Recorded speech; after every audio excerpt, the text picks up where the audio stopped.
So I realize it's been a long time since I've done any kind of videos for YouTube, and I figured out what the reason was. And it's because I'm shy. I'm super shy. I just get nervous. I don't know. But I'm going to keep doing it because awesome things happen when you put people who are not good at something and you make them do it.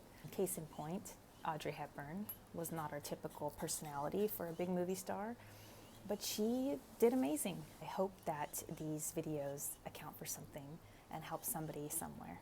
So a lot of you want to know, what is it like going to college, going to medical school, going to graduate school when you've come from a minority or financially impoverished background?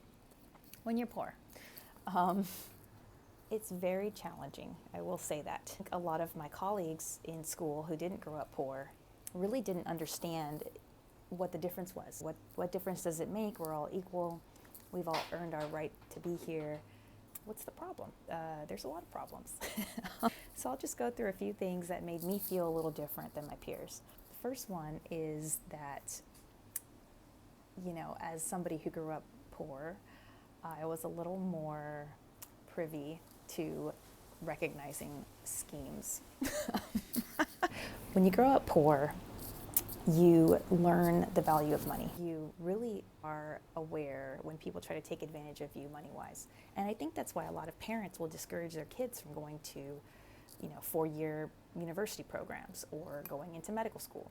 And it's not necessarily because they don't think their kids can. It's because it's expensive. It's because it seems like a very stupid investment. It just doesn't make any sense. Why would I encourage my child to go to a school that costs, $40,000 a year? It just seems ridiculous. And I think when you grow up poor, you really realize what $40,000 means. And so when I decided to enroll in college that costs that much money, every single day I was asking myself, who's trying to take advantage of me and where and why? Consequences of having that skill, which I do think it's a skill and it's a good skill. If you grew up in poverty and you have that ability to think outside the box and to really scrutinize everybody, I actually think that that's a good skill when used in the right way. Having that skill meant that I would notice things other students didn't notice. And to this day, I continue to notice things other students don't notice. And things bother me about the medical system that don't bother other students. I can see the corruption in everything. And that makes it harder, I think, for me to get through medicine, to get through residency without complaining. I'll admit it right now, I am a big troublemaker. And it's only because I grew up in an environment where we paid attention. We paid attention to the details. I will always have a fire inside of me to fight for the little man. But that being said, it's a challenge because every day you have to pretend that you don't know those things. Every day you have to pretend that it doesn't bother you, that you've had to pay thousands of dollars just to be there. It's very hard, and pretending is tough. And I think that pretending contributes to imposter syndrome, which is what happens when somebody is in a career, in a position where they don't feel like they deserve to be there. A lot of people who come from poor backgrounds feel that way in school, in college. But I think it's because they just simply can't ignore all the ways that we're being taken advantage of as students. It's a good skill to have, but it's also very challenging. I also think that contributes to the high turnover, the number of people who don't make it, who quit halfway through, who are minorities, who come from poor backgrounds. I think those numbers are higher than people who don't have those qualities, and I think it's because it's more challenging to mentally pretend every day. The other thing that makes me feel like my experience was different as a minority going through school is that I wasn't picked on, but I had people say some offending things to me. Now, I'm a pretty open person. I don't get offended very easily. Most of the things they said were comical, but I did have somebody ask me, here was a question, Joy, if you're Mexican, why don't you eat tacos? These are intelligent people asking you these questions, and that's what's crazy about it. If you come from a minority background, you're going to get comments like that. I also went to a seminar where these Ecuadorian kids were being interviewed And it was cute. They were there to talk about their experiences. And one of them said that one thing that bothers him the most is being called Mexican at school. I'm Mexican, you know. I had to say something. Again, I'm a troublemaker, right? So I raised my hand and I said, what's wrong with being Mexican? What's wrong with being called Mexican? And the little boys were like, well, because we don't eat tacos. We don't eat tacos. Stop calling us Mexican. But I understand their concern. The problem is that in the United States, in certain areas, in most areas, you know, Mexican Americans outnumber all the other Hispanics. So people who aren't aware that there's other Hispanics that exist in the world will assume that because you have darker skin and you look Latino that you must be Mexican. And so these poor boys are being called Mexican all over the place, and they're from Ecuador. So I understand, and people in Ecuador don't eat tacos. Mexican was being thrown around to them in a derogatory way. So it's racist towards Mexicans, it's racist towards Ecuadorians. Anyhow, the problem is I had to sit there through that seminar and listen to this conversation going on, which was a unique experience for me compared to my peers. Something else that set me apart from my peers in college was constantly having to have a job. In undergraduate school, I struggled a lot. I had to work 30 hours or more a week while going to classes. This was huge, and it wasn't an option for me. On the one side of the fence, you have people saying, oh, you shouldn't be taking out loans that you can't afford, so don't take them out. And then there's people on the other side of the fence saying, well, if you have to work all the time and that's making you get bad grades, take more loans out. It's crazy. There's no answer. The problem is that with the medical field the way it is, and I'm sure certain other professions are this way, you have to compete against people who don't have jobs. They get to go to office hours. They get to have tutoring. They get to join extracurricular activities. They get to do a lot more things to put on their resume than you can because you simply don't have time because you're working. And it's tough. There were many times I found myself at the gas station trying to make life or death decisions. Should I eat today or should I get gas today? It was tough. I called into work a couple of times to study for tests. I called into work to study for tests. That phrase alone tells you a lot.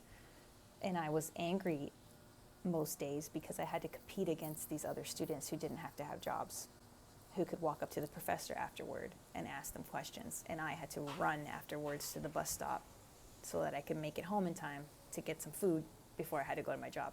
That was tough, and that makes me different than my peers. At the same time that made it harder for me to get into medical school, get into college, et cetera, it also has made me more aware and more intelligent when it comes to applying my learned skills to the world. I know more about taxes. I know more about employers, about bosses. I know more about leadership. And if you could find a job that's in the field that you're trying to be competitive in, that's even better. I ended up working as a phlebotomist for most of my years in undergrad. So not only was I earning money, but I was also adding something to my resume. So you could still do it as a poor person. You can still work and go to school. The thing is, it's going to be a little harder, but you'll have more valuable skills to contribute to your team when you get older. Cultural isolation is huge.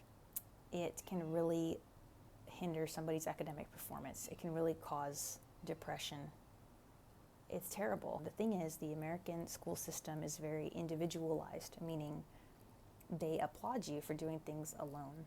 You're a better scientist if you're the one who's so far advanced that nobody understands you, and you're in the corner all day, and you never get sunlight, and you have no family, no friends, it's just you against the world, This is the image that we have of greatness in America.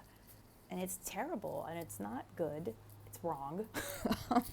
Maybe it's not wrong, but it's not the same idea that people from other cultures have about education and about success.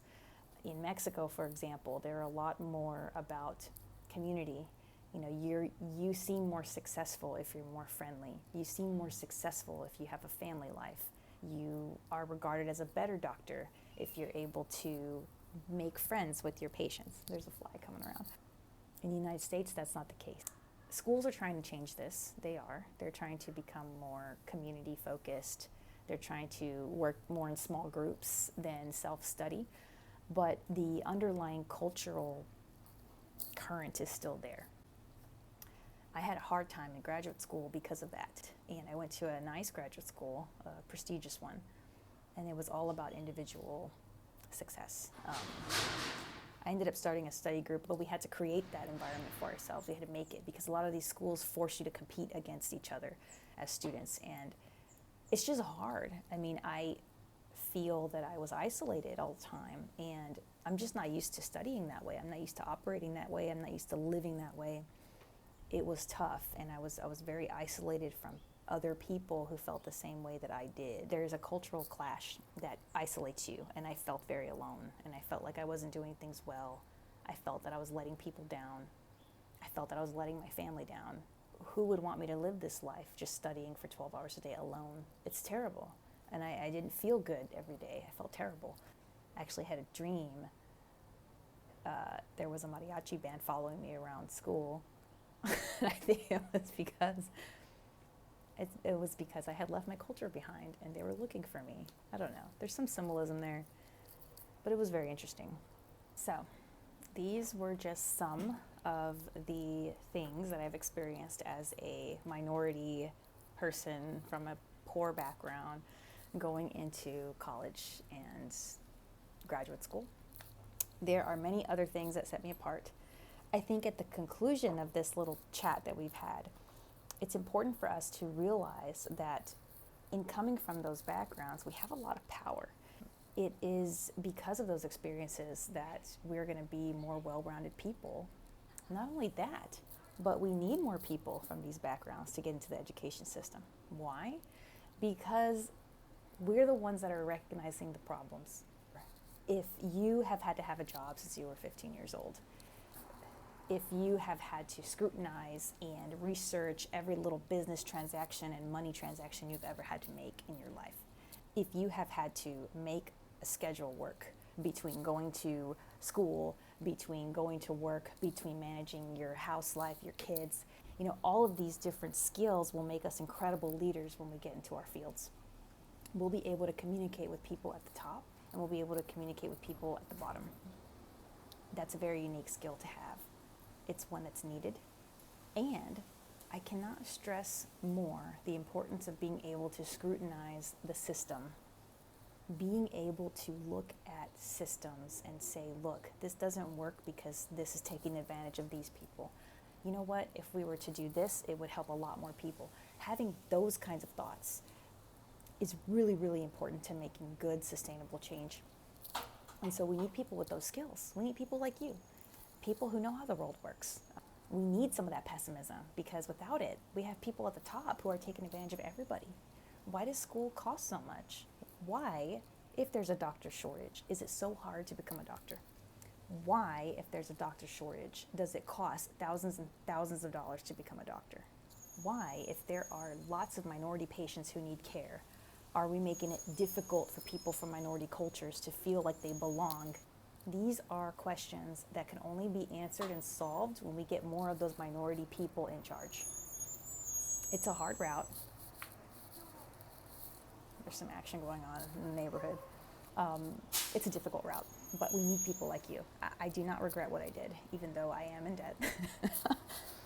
Even though it was crazy difficult and I almost lost my mind several times, I don't regret it because I feel like in order to change the system, we have to conquer the system. And I'm willing to go there. I'm willing to do it. And whatever change I can make for you to help you get there is a win for everyone. Keep your head up. Keep going. Don't let anybody tell you that because you have to work harder, there's something wrong with you. There's absolutely nothing wrong with you. You're doing what you need to do to get ahead. In this broken system, you got to do what you can. So thanks for listening. I hope you have a great day, and I will see you next time.